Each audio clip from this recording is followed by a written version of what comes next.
The rain was a relentless percussion against the hospital windows, a sound that mirrored the frantic, unending rhythm of the midnight shift.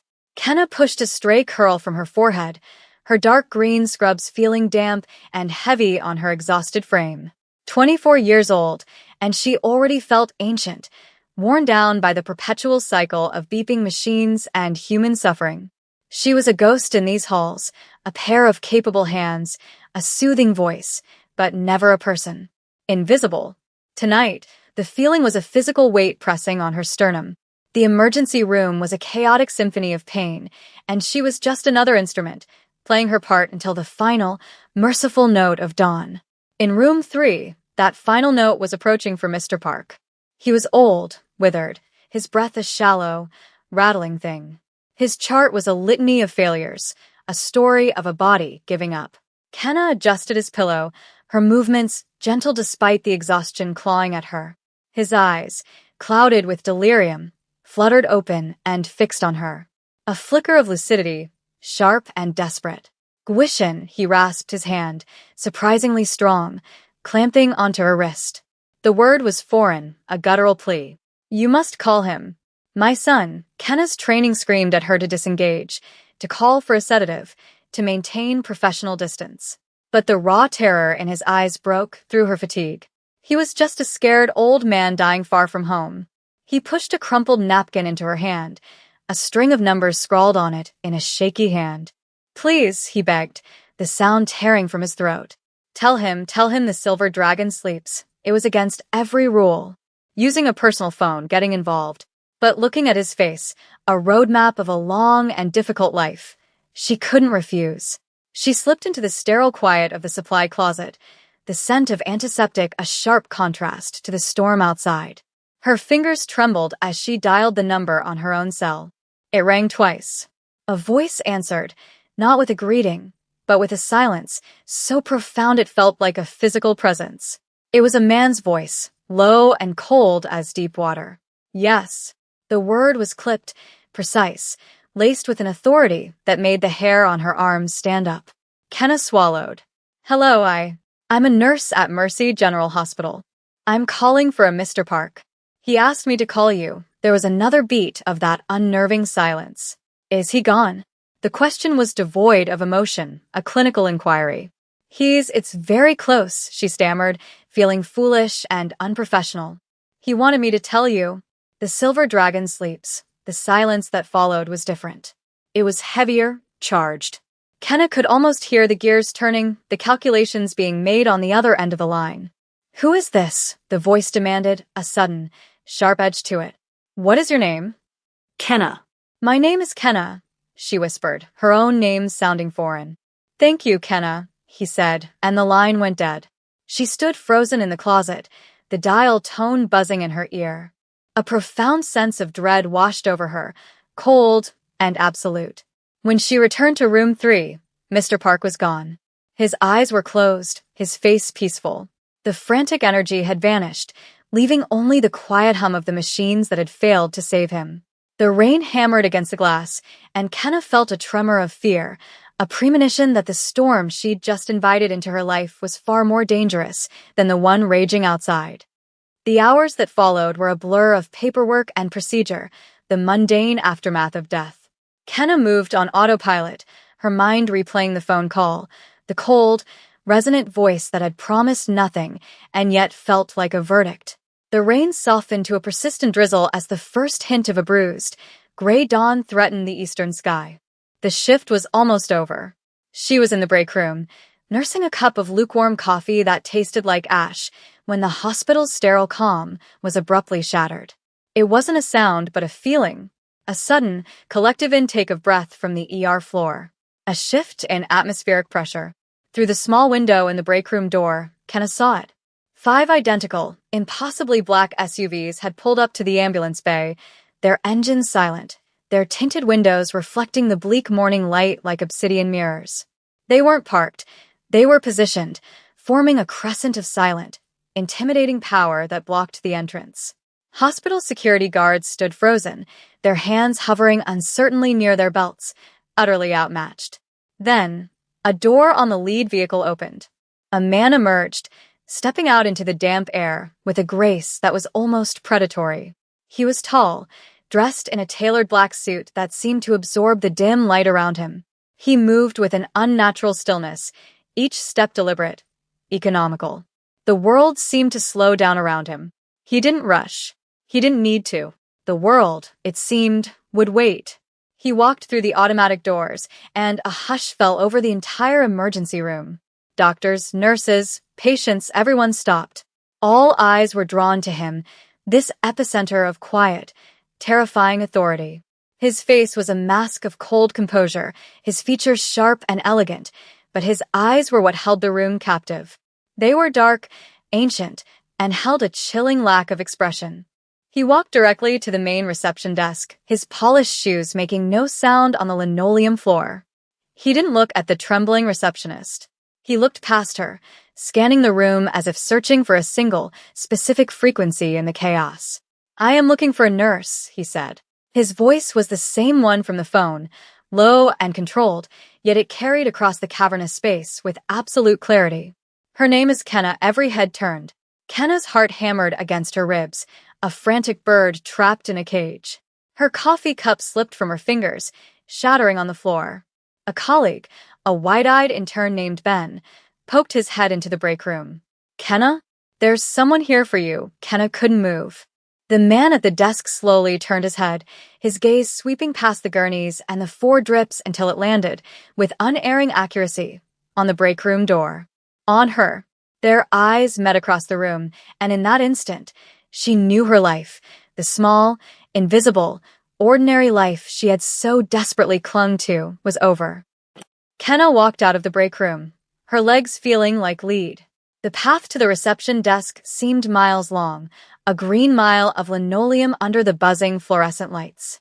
Every eye in the ER was on her, a mixture of fear and morbid curiosity on their faces. As she approached, the man's focus narrowed, his dark eyes cataloging every detail of her appearance, the exhaustion etched around her eyes, the cheap fabric of her scrubs, the faint tremor in her hands. He was even more intimidating up close. He smelled of rain, expensive cologne, and something else, something metallic and cold like power itself. Let's call him Jinwoo. He was a statue carved from granite and shadows. "You are Kenna," he stated. It wasn't a question. "My father spoke of you." Kenna's throat was dry. "Your father, Mr. Park? I'm so sorry for your loss." "I did what he asked." "You did." Jinwoo agreed, his voice a low murmur. "He called you Guishin. Do you know what that means?" She shook her head, a small, helpless motion.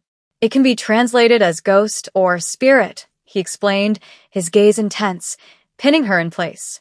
"But in the old tongue, in the context of my family, it means something more. A guide. A soul fated to appear at a moment of great transition. A harbinger of change." Kenna stared at him, bewildered. "I'm a nurse. I was just doing my job. My father was not just a patient in your hospital," Jinwoo continued, ignoring her protest. "He was the elder of the Chongliang clan. The Silver Dragon," the name from the phone call. It clicked into place with sickening clarity. This wasn't a grieving son. This was a succession. His death was not unexpected, but the timing of it and his final words have consequences. He gestured slightly with his chin, and 2 other men, previously standing like sentinels by the door, moved to flank him. One had a calm, analytical face. The other's was etched with suspicion, his eyes glaring at Kenna as if she were a venomous snake. "My father's acknowledgement of you, this Guishin, has made you a figure of great significance. A symbol. His death has created a vacuum, and the vultures are circling. They see his final prophecy not as a blessing upon me, his rightful heir, but as an omen of instability. And you," he said, his voice dropping, becoming dangerously soft, "are at the center of that omen. Fear, cold and sharp, pierced through her confusion." "What are you talking about?" "I don't have anything to do with this. You made the call," he said simply. "You became the messenger. You were the last person he spoke to, with a clear mind. To my rivals, that makes you either a key to legitimacy or a weapon to be used against me. They will want to know what else he said. They will want to control the narrative. They will want to control you, the world tilted on its axis." This was insane. This was a mob movie, a fantasy, not her life. I'm not going anywhere, she said, her voice trembling but defiant. Jin Woo's expression didn't change, but a flicker of something cold and hard moved in his eyes. That is no longer your decision to make, he said, the words an iron sentence. The call you made was a beacon. Every faction in my world now knows of the nurse named Kenna. You are no longer safe here. You are not safe anywhere. He took a step closer, his presence overwhelming. You will come with me now. It was not a request. It was a command issued from a world of shadow and steel, and she knew, with a certainty that chilled her to the bone, that she was already his. No, Kenna breathed, the word a fragile puff of air against the wall of his authority. I can't. I have a job. I have a life, a laugh, sharp and derisive, came from the suspicious man to Jin Woo's right. A life, he scoffed in accented English. You have a target on your back. Jin Woo silenced him with a single, glacial look before returning his attention to Kenna. His composure was absolute, but she could feel the impatience simmering beneath the surface, a tightly coiled spring of power. Your life, as you knew it, ended the moment you dialed my number, he stated, his voice flat and devoid of pity. You think you can clock out, go home, and forget this? You think they will let you? He pulled a sleek, black phone from his jacket pocket. With a few taps of his thumb, he turned the screen towards her. It was a live video feed. Her stomach lurched. It was her apartment building, the familiar brick facade looking sinister in the gray dawn light. Two cars she had never seen before were parked across the street, a dark sedan and a panel van with no markings. Men sat inside both, their silhouettes just visible. Those are not my people, Jin Woo said softly, his voice a chilling caress in her ear. That is the Gaiase faction. They are less patient than I am. They believe in leverage. They would not ask you to come with them. They would simply take you. And what they would do to learn what my father told you, you do not want to know. The air left her lungs. Her apartment, her sanctuary, violated. The mundane details of her life, her overdue library books on the coffee table, her wilting succulent on the windowsill, flashed through her mind, relics of a world that no longer existed. The choice he was offering her was an illusion, a cruel pantomime of free will. I'm offering you a gilded cage, he admitted, his honesty more terrifying than any lie.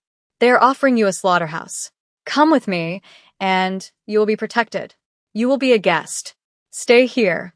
He let the sentence hang in the air, the unspoken threat more potent than any words. The suspicious guard, Hyunsik, shifted his weight, his hand resting near the butt of a gun hidden beneath his jacket. The calm one, Minjun, watched her with something akin to sympathy, a silent acknowledgement of the impossible situation she was in. She looked past them, at the faces of her co-workers, now pale and frightened. She was a contamination, a danger to everyone around her. She couldn't stay here. She couldn't go home. Every door to her old life had just been slammed shut and bolted. A wave of numbness washed over her, a merciful tide drowning out the panic. She gave a single, jerky nod.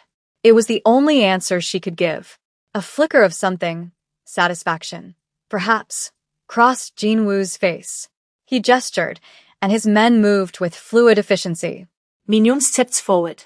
We will arrange for your personal effects to be collected. Your employment will be handled, he said, his tone respectful but firm. Kenna felt herself being guided forward, a ghost being escorted from her own haunting. She walked past Ben, who stared at her with wide, uncomprehending eyes. She was swept out through the automatic doors, into the damp morning air, and towards the waiting maw of the black SUV. As the heavy door closed with a solid, definitive thud, sealing her inside the silent, leather-scented interior, she looked back at Mercy General. It looked like a photograph of a place she used to know, a lifetime ago. The world she knew was gone, swallowed by the shadows of 5 black SUVs. The SUV moved through the city with an unnerving smoothness, a predator gliding through unsuspecting streets. Kenna stared out the tinted window, watching the familiar landscape of her life recede into a meaningless blur. She was whisked away to a skyscraper that pierced the clouds, a needle of glass and steel. The penthouse was a world unto itself, a sprawling expanse of minimalist design, floor-to-ceiling windows, and priceless art. It was beautiful, sterile, and utterly suffocating. A gilded cage, just as he'd promised. This was the beginning of her first trial, a test of the mind. She was left alone for hours that stretched into an eternity, a ghost in a palace. The silence was a living entity, broken only by the distant, muted sounds of the city below. Servants moved like phantoms, leaving food she didn't touch, speaking only when spoken to. Jinwoo's men were a constant presence. Hyunsik, the hostile guard, watched her with open contempt, his gaze a constant accusation. He saw her as an opportunist, a weakness his new leader had inexplicably imported into their fortress. Kenna felt his scorn like a physical force, another bar on her cage. She was an anomaly, a disruption to their rigid, masculine world of honor and violence. Jinwoo finally came to her that evening. He found her standing before the vast window, looking out towards the distant, hazy lights of the hospital district. He didn't speak at first, simply stood beside her, his presence a heavy weight in the room. "They tell me you have not eaten," he said. "I'm not hungry. Fear is a poor substitute for sustenance." He wasn't coddling her. He was observing, testing. Over the next few days, this became their routine. He would seek her out and engage her in long, intense conversations. He was dissecting her, trying to understand the woman his father had inexplicably chosen. He asked about her childhood, her decision to become a nurse, her philosophies on life and death. He listened with an unnerving stillness, his dark eyes never leaving her face, searching for something. One night, he presented her with a puzzle. "I have a man," he began, "who has been loyal for 10 years. But his son is sick, and the treatments are expensive. I have discovered he has been selling information. Minor details, nothing critical, to a rival. My captains say he must be made an example of. That betrayal must be met with death. What would you do?" Kenneth thought of the desperate faces she saw every day in the ER, people forced into impossible corners by life. "You'd be killing a man who is already a ghost," she said softly. "He's not betraying you. He's trying to save his son. His loyalty is to his blood." Can you fault him for that? Jinwoo's eyebrow arched slightly. "It is a weakness I cannot afford in my organization." "Is it?" she countered, finding a flicker of her old self. "Or is it a strength you could harness? Pay for the treatment. All of it. Don't just buy his loyalty back, earn it. A man you execute becomes a martyr for your enemies. A man you save becomes a legend for your followers. His loyalty will be absolute, forged in gratitude, not fear. Which is stronger?" A long silence stretched between them. He looked at her, truly looked at her, and for the first time, she saw a crack in his icy facade, a glimmer of surprise, of reluctant respect. He was a man who dealt in endings. She was a woman who fought for beginnings. The contrast hung in the air between them, a strange and potent harmony. The attack came without warning. It was just after dusk, the city lights beginning to glitter like a fallen constellation below. A sudden, concussive boom from the far end of the penthouse shattered the tranquility, followed by the high-pitched shriek of a sophisticated alarm system. Red lights strobed through the hallways, casting everything in a bloody, urgent glow. The Gaiase faction had grown tired of waiting. This was a probe, a violent test of Jinwoo's defenses, and a direct assault on the symbol he had taken. Kenna's heart leaped into her throat, but years of ER chaos had conditioned her. While the household staff screamed and scattered, her training took over. Adrenaline sang through her veins, not as fear, but as focus. Jinwoo was instantly in motion, a blur of deadly grace, issuing clipped commands in Korean into a device on his wrist. Men in tactical gear materialized from unseen doorways, weapons raised, forming a protective perimeter around him. Their eyes were on the threat. Kenna's were on the fallout. A stray bullet had ricocheted, and one of Jinwoo's younger guards went down, clutching his leg, a dark stain blossoming rapidly on his trousers. The other guards were too focused on the firefight erupting near the main entrance to notice. "He's hit," Kenna yelled, but her voice was lost in the din.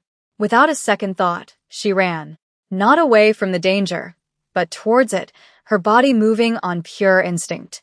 She skidded to her knees beside the injured man, who was pale and going into shock. "Look at me," she commanded, her voice cutting through his panic. The artery was nicked. He was bleeding out fast. She didn't have a kit. She didn't have supplies. She looked down at her own clothes, the simple pants and silk blouse they had provided her. Without hesitation, she ripped the expensive blouse from her shoulder, tearing a long strip of fabric. It wasn't ideal, but it would work. As she began to wrap it tightly above the wound, she saw her scrubs belt from her first day, discarded on a chair. Better. She grabbed it, expertly cinching it into a tourniquet, her hands sure and steady despite the chaos. Press here. She ordered another guard who had glanced their way, positioning his hands over the wound. Hard as you can from across the room, through the smoke and strobing lights, Jin-woo saw her. He had been directing the defense, a cold and efficient general. But his movements faltered as he watched her. He saw her, not cowering, not screaming, but kneeling in the middle of a firefight, her face a mask of fierce concentration, her hands covered in his man's blood as she worked to save him. She was a beacon of calm in the vortex of violence. He saw a strength he had never encountered before, not the strength to take a life, but the unyielding, ferocious will to preserve one. The attack was repelled as quickly as it began, the intruders neutralized or driven back. A tense silence descended, thick with the smell of cordite and blood. Jin-woo crossed the room in 3 long strides, stopping to stand over her as she finished securing a pressure dressing made from torn linen. He looked from the stabilized guard to her. Her face was smudged with grime, her hair in disarray, but her eyes were clear and bright with adrenaline. He reached out, his calloused thumb gently brushing a streak of blood from her cheek. "You were not afraid," he said. It wasn't a question. It was a statement of profound, astonished discovery. In that moment, she was no longer a liability he was forced to protect. She was a power he had failed to comprehend. The leader of the Gaiase faction strike team had been captured alive. He was a hard man with defiant eyes, kneeling in the center of a stark, concrete room in the sublevels of the building. The air was cold, smelling of damp stone and old fear. Jin-woo's inner circle was assembled, their faces grim. Hyun-sik, his expression savage, paced back and forth. He dishonored this house. He threatened our lord, he snarled, his voice guttural. A slow death. We will send pieces of him back to his masters as a warning. Others nodded in agreement. This was their code.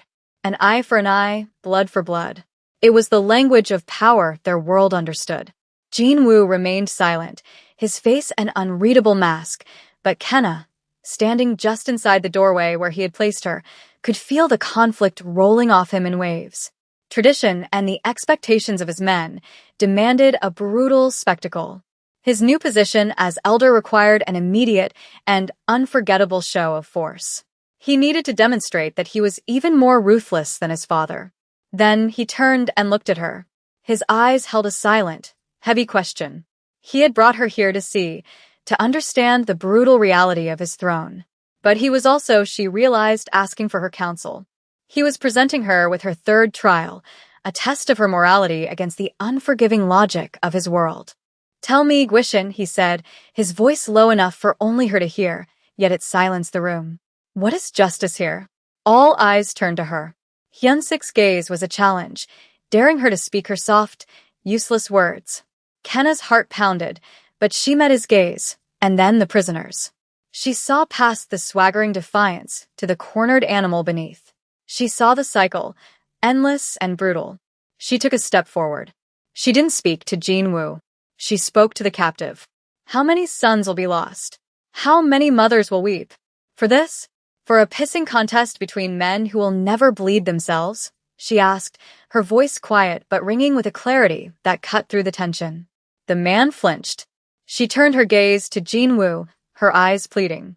They expect you to be a butcher, because that's all they've ever known. Show them a king. Her voice grew stronger, filled with a conviction that came from a place of deep, unshakable empathy. Strength isn't just about ending lives. Any thug can do that. True power is deciding who gets to keep living. Make him swear a blood oath. Break his pride, but not his body. Bind him and his entire family line to your service. A living, breathing symbol of your mercy will be a far more powerful message then another dead body. It will tell them you are not just another killer. It will tell them you are a ruler. A stunned silence fell over the room. The idea was radical, almost blasphemous. Mercy as a weapon? It was a foreign concept. Hyun-sik looked ready to explode, but Jin-woo held up a hand, his eyes locked on Kenna. He saw it then. Not the frightened nurse from the ER, but a leader, a strategist, a queen. He saw a wisdom that his world of shadows desperately needed. He turned to the prisoner, his decision made. "You will not die today," Jin-woo announced, his voice like cracking ice. "You will live to serve me. Your life, and the lives of all you hold dear, now belong to the Chongliang clan. You will be my message." He had chosen her path. He had chosen her. And in doing so, he had irrevocably altered the destiny of his throne. Jin-woo's act of calculated mercy sent shockwaves through the clan's foundations. To the younger generation, it was a masterstroke of psychological warfare. To the old guard, the council of elders who had served his father, it was heresy. They saw the influence of the outsider, the Guishan, as a corrupting force, a sign of weakness in their new leader. They convened an emergency council, their faces like stone masks of disapproval. They could not directly challenge Jin-woo, but they could challenge his source of inspiration. They demanded Kenna be subjected to the Cheonmyeong, the celestial decree. It was an ancient, perilous ritual, a trial by spirit, designed to prove or disprove a person's divine favor. It was a test few ever survived, a convenient way for the council to eliminate those they deemed unworthy. When Jin-woo told her, the icy control he perpetually maintained finally shattered. He paced the length of the penthouse, his movements radiating a barely contained fury. "They will not have you," he snarled, his hands clenched into fists. "This is a death sentence dressed in tradition. I will not allow it. I will go to war with the council before I let them lay a hand on you." He was ready to burn his entire world down for her. Seeing him so raw, so vulnerable solidified something in Kenna. This wasn't just her trial anymore. It was his. His leadership, his vision, his choice to listen to her. All of it was on the line. If he refused the council, he would be seen as a tyrant ruled by a foreign witch. If she ran, she would prove their accusations correct. She walked over to him, placing a hand on his arm. The muscle beneath was coiled as tight as a steel spring. "Stop," she said softly. He froze, looking down at her, his eyes a maelstrom of rage and fear. "We will do it," she said, her voice impossibly calm. "They want to test my worthiness? Let them." He stared at her, incredulous. "Kenna, you don't understand. The ritual, it forces a bond. It will link our life forces. If the spirits deem you unworthy, it won't just kill you. It will tear you apart from the inside out, and the backlash could cripple me for life. And if I am worthy?" she asked, her gaze unwavering. "We will both be more," he admitted, the word tasting like ash in his mouth. "The bond will be permanent." She saw the truth in his eyes. He was terrified, not for himself, but for her. In that moment, she accepted it all, the gilded cage, the violence, the impossible destiny. She had been a ghost in her own life for so long. Now, she was being seen, truly seen, and she would not flinch from the light. "Then they are not just testing me," she said, her hand tightening on his arm. "They are testing us. And we will not fail." The ritual was held in a chamber deep beneath the skyscraper, a room of polished black marble that felt like the inside of a starless night. A single silver brazier burned in the center, its flame casting long, dancing shadows. The elders, clad in ceremonial robes, chanted in a low, monotonous drone. Kenna and Jin-woo knelt on opposite sides of the brazier, facing each other. The air was thick with ozone and incense. As the chanting reached a crescendo, a shimmering thread of pure silver light emerged from the center of Jin-woo's chest. It snaked through the air, beautiful and terrifying, and touched Kenna's sternum. Agony and ecstasy warred within her. An electric fire surged through her veins. The bond opened, and she was flooded. She felt his centuries of crushing loneliness, the immense burden of his name, the cold discipline that held his own spirit in check. In turn, he felt her. He felt her stubborn resilience, the fierce, burning core of her compassion, the quiet courage of a woman who ran toward the wounded, not away. The silver thread became a torrent, a river of light that enveloped them both, blinding the onlookers. It was a merging, a violent and sacred alchemy of two souls. The silver light pulsed, a miniature sun born in the heart of the earth. It held them suspended in its core for a timeless moment before exploding outwards in a silent shockwave of pure energy that flattened the brazier's flame and sent the elders stumbling back. Then, just as quickly, the light contracted, rushing back towards them, not into them, but between them, settling into a single, shimmering, almost invisible cord that tethered them soul to soul. The chamber was plunged into a heavy, ringing silence. Kenna's lungs burned as she took her first breath in this new reality. She didn't feel consumed or torn apart. She felt forged, complete. She opened her eyes. They were still her eyes, but they held a new depth, a shared history, a knowledge that was not entirely her own. She saw Jinwoo, and she saw the centuries of loneliness that had just been filled. The elders stared, their faces a mixture of awe and terror. She had not only survived the Cheonmyeong, she had mastered it.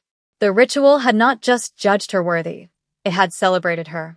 The first to move was Hyunsik, the guard who had watched her with such suspicion and contempt, who had seen her as a poison in his master's veins, took a shaky step forward. His face was pale, his eyes wide with a dawning reverence. He dropped fluidly to one knee, his head bowed so low his forehead nearly touched the marble floor. Yeoingnim, he breathed, the Korean word for queen escaping his lips in a choked whisper. My lady, one by one. The others followed his lead. The guards, the formidable captains, and finally, the ancient, stubborn elders themselves. They knelt before her, their pride broken, their skepticism burned away by the silver fire. They were no longer just Jinwoo's men. They were hers. Jinwoo rose to his feet, his movements graceful, his eyes never leaving her. The raw fury and fear were gone, replaced by a look of profound wonder. He was seeing her, not as the nurse, not as the Guishan, not as a political symbol, but as his destiny made manifest. His other half. He crossed the space between them and extended a hand. When she took it, a gentle warmth pulsed from the invisible bond connecting them, a quiet hum of shared life. He raised her hand to his lips, his gaze possessive and adoring. The council wanted to test you, he murmured, his voice a low, intimate rumble that was meant only for her, yet it resonated with the authority of a king. Instead, they tested us. He kissed her knuckles, a formal, yet deeply personal gesture of fealty.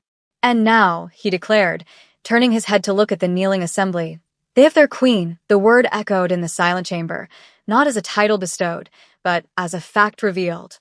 Kenna stood, her hand in his, no longer a prisoner, but a sovereign. The transformation was absolute. Kenna was no longer a captive, but a collaborator. When she walked through the halls of the penthouse, the air itself seemed apart for her. Staff and guards who had once ignored her or watched her with suspicion now bowed their heads in deference. She was Yeoingnim, the queen, a title that felt both foreign and strangely fitting. She began her education in earnest. Minjun, the calm, logical guard, became her patient tutor, spending hours explaining the intricate web of politics, the history of the clans, the delicate balance of power she now inhabited. She learned the language, the customs, the names of allies and enemies. Hyunsik, in a complete reversal, became her shadow, a fiercely loyal and utterly devoted protector whose life was now secondary to her safety. His earlier hostility had been forged into an unbreakable shield. But Kenna refused to let this new world consume the woman she had been. She had not been chosen for her ability to command or conquer, but for her instinct to heal. She saw the vast resources at Jinwoo's disposal, the money, the manpower, the influence, and saw an opportunity. One evening, she laid out a plan for him, not for a corporate takeover or a rival's demise, but for a clinic, a state-of-the-art medical facility built in the heart of the territory they controlled, offering free care to the community. Your people rule through fear and obligation, she explained, her voice passionate. It's a brittle kind of power. Let me show you a different kind. Let me earn you a loyalty built on gratitude. On love, it was another radical idea, but Jinwoo, who now saw the world through a lens colored by her perspective, agreed without hesitation. The project became her focus, her first sovereign act. She oversaw its design and construction, her medical knowledge proving invaluable. It was a bridge between her old life and her new one, a way to wield her new power without losing her soul. The political storms had calmed for now. Jinwoo's rivals, stunned by his bold mercy and the validation of the Cheonmyeong, had retreated to lick their wounds and reconsider their strategies. A fragile peace had settled over their world. One night, Kenna stood on the balcony, the city a tapestry of glittering lights below. Jinwoo came to stand beside her, the silence between them comfortable, intimate. He took her hand, and with his other, he slowly twisted the heavy, ornate ring from his own finger.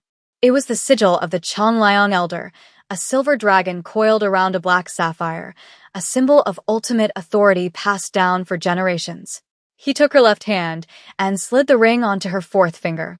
It was heavy, a tangible weight of history and burden.